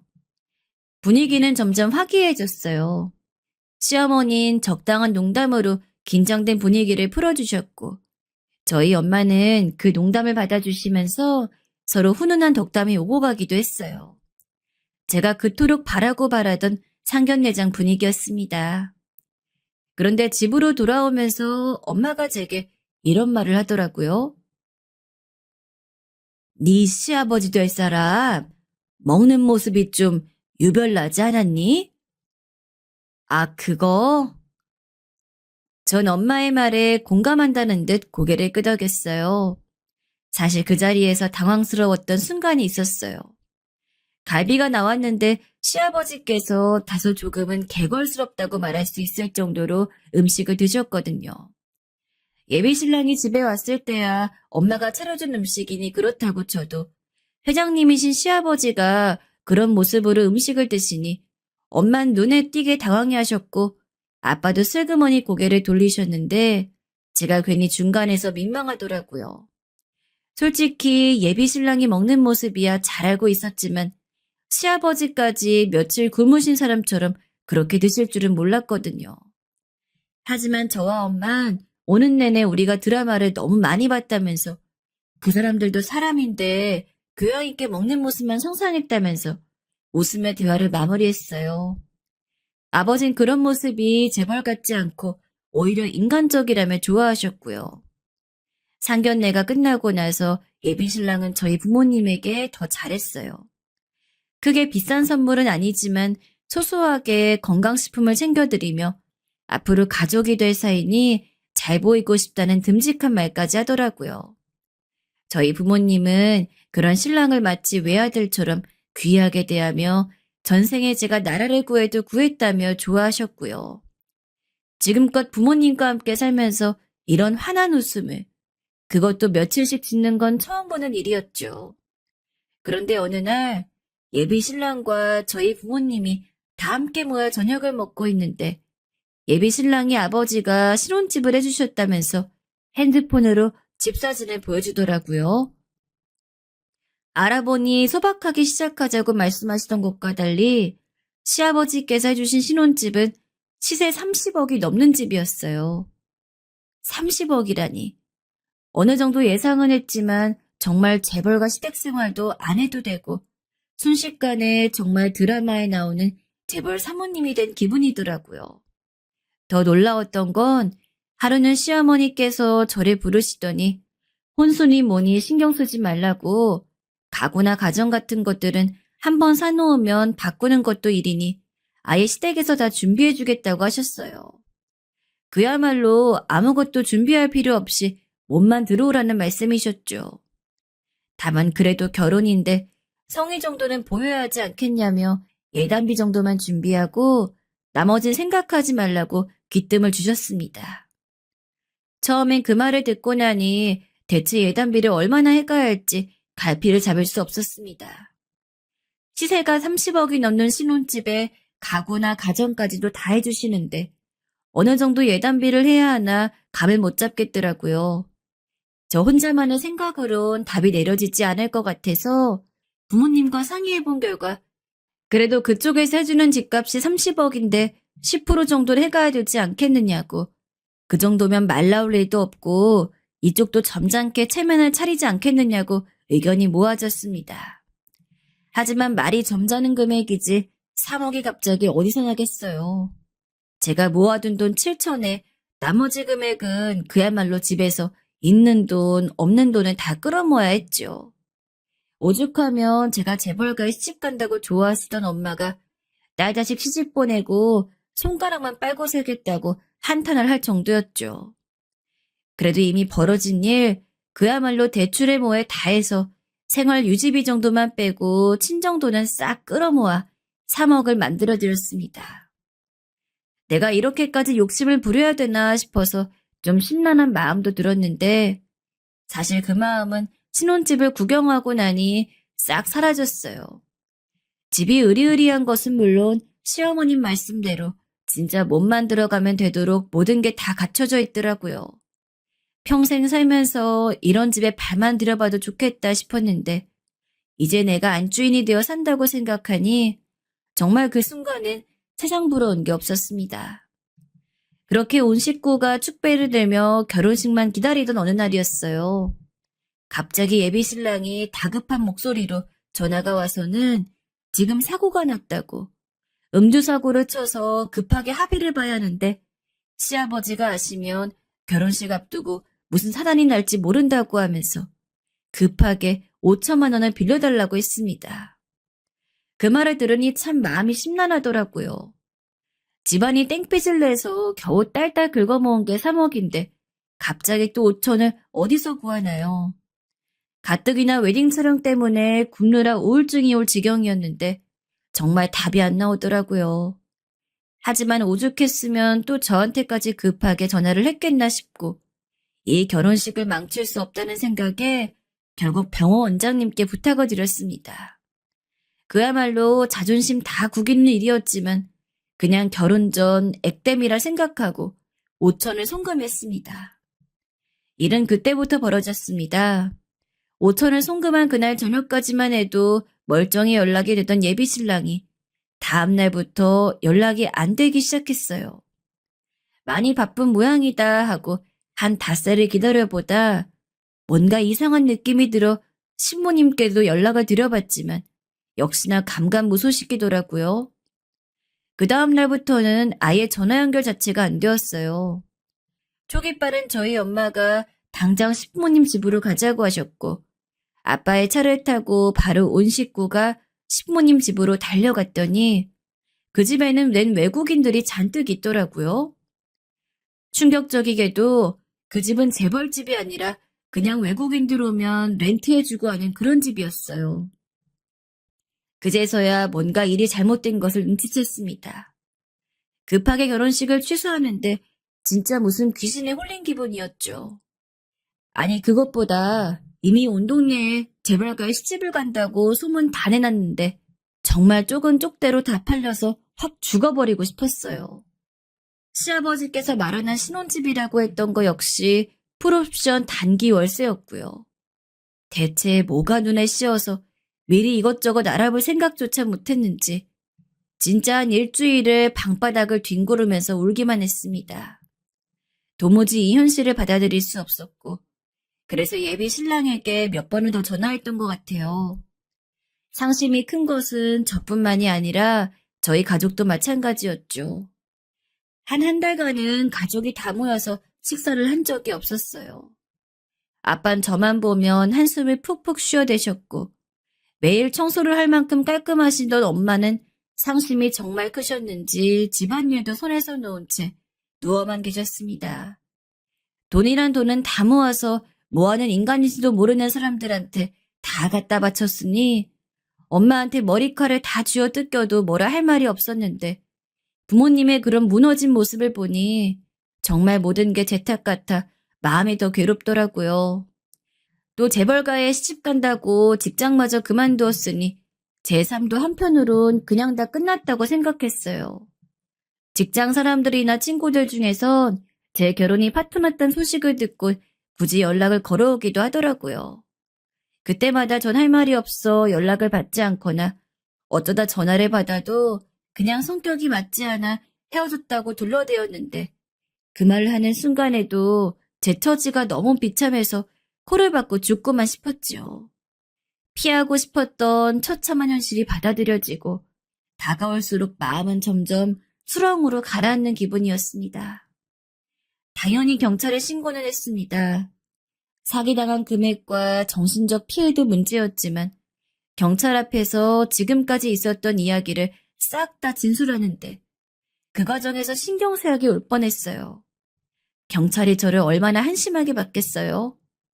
진술을 하면서도 경찰이 속물이 사기꾼에게 속아 넘어갔다는 식으로 저를 보는 것 같아 경찰부 눈을 제대로 마주칠 수가 없었습니다.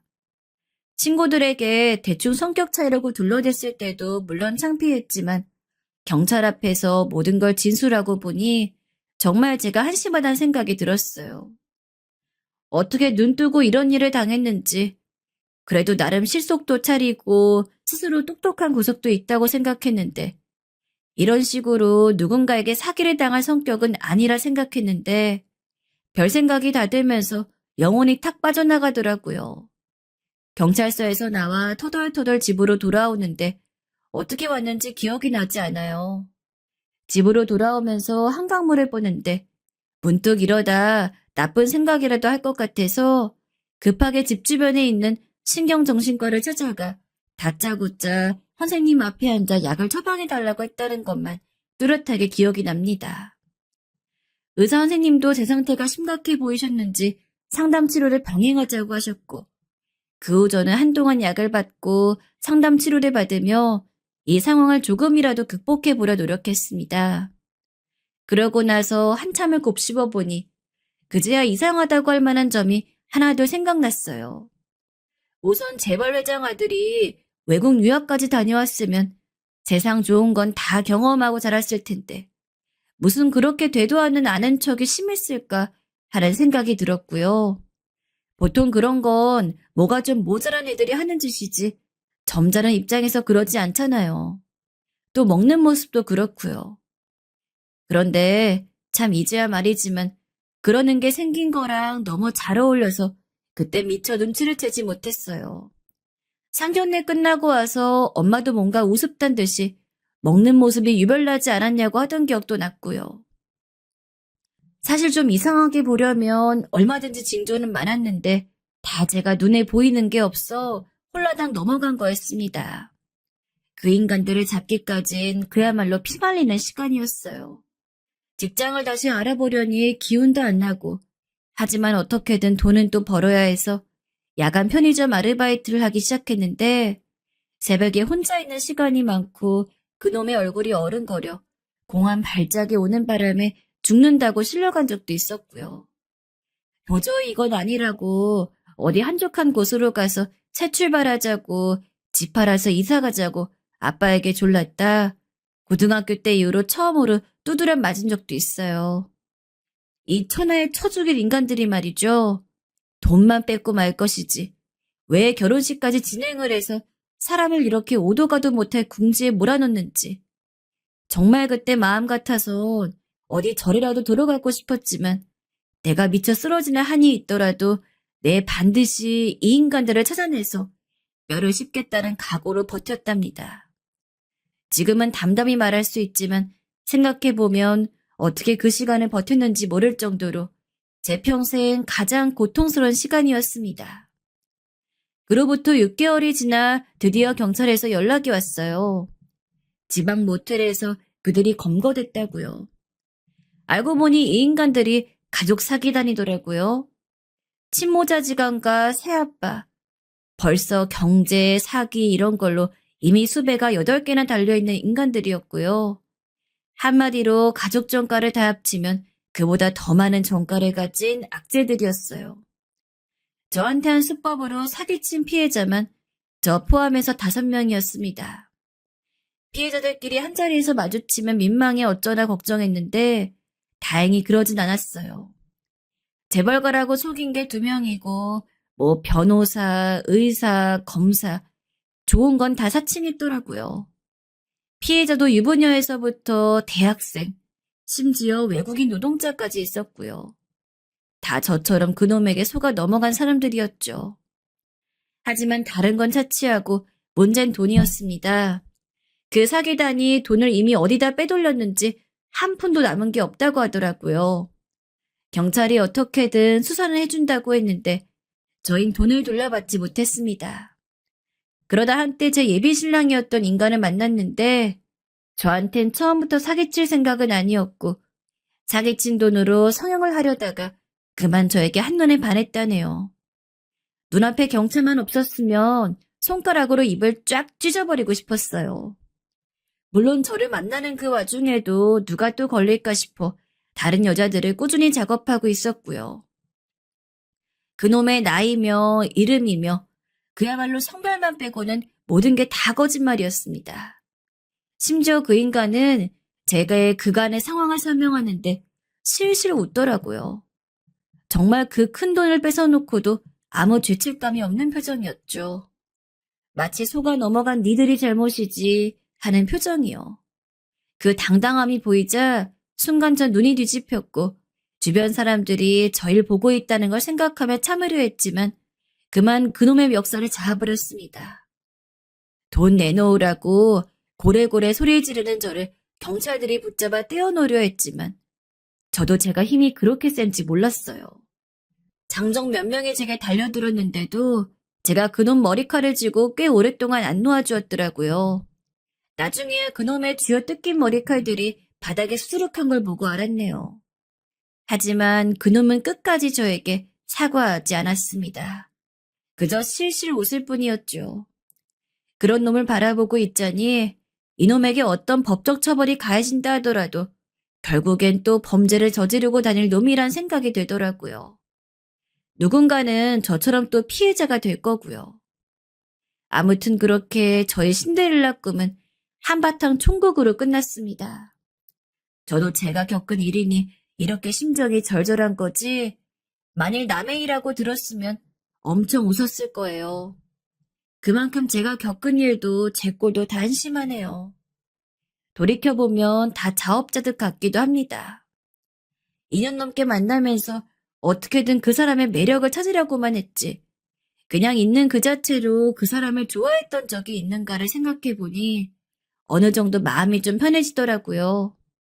아마 사기가 아니었다고 할지라도 그렇게 일방적으로 저 자세로 결혼 생활을 했더라면 시기의 문제였을 뿐 전 언젠가는 불행해졌을 거예요. 어떤 스님이 말씀하시길 분수에 넘치는 행운이나 배려가 계속될 땐 이건 사기다라고 퍼뜩 알아차려야 한다고 하셨는데, 그저 구름 위에라도 올라갈 듯이 헬렐레거렸으니 어리석은 것도 죄라고 보면 할 말이 없죠 뭐. 그래도 마음을 털어놓고 나니 어느 정도 속은 좀 후련하네요. 지금까지 말씀드린 내용이 얼마 전 인터넷에서 잠깐 화제가 됐던 결혼 사기극의 내막입니다. 제가 겪었던 일을 자세히 적어봤어요. 물론 정확한 수사 내용이나 신상 관련된 내용을 피하기 위해 약간의 각색은 있습니다.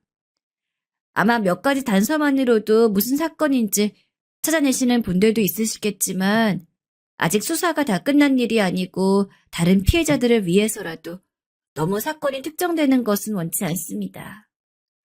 그냥 대략적으로 이런 내용이라고만 아시면 될 것 같네요. 많이 힘들긴 했지만 지금은 다행히 스스로 잘 추스르고 새로운 직장에 나가며 착실히 돈 모으고 생활을 다시 안정시키고 있어요. 오히려 이번 사건으로 얻은 교훈이 더 크다고 생각해요. 제가 눈이 멀었고 너무 욕심을 부린 나머지 일어난 일이니까 남은 생동안은 행운과 요령을 바라지 않고 정신 똑바로 차리고 살아야겠지요. 그래도 사기에 당한 돈이 워낙에 큰 돈이고 무엇보다 부모님 돈도 걸려있다 보니 꼭 돌려받을 수 있었으면 합니다. 지금까지 구구절절한 긴 이야기 들어주셔 감사합니다.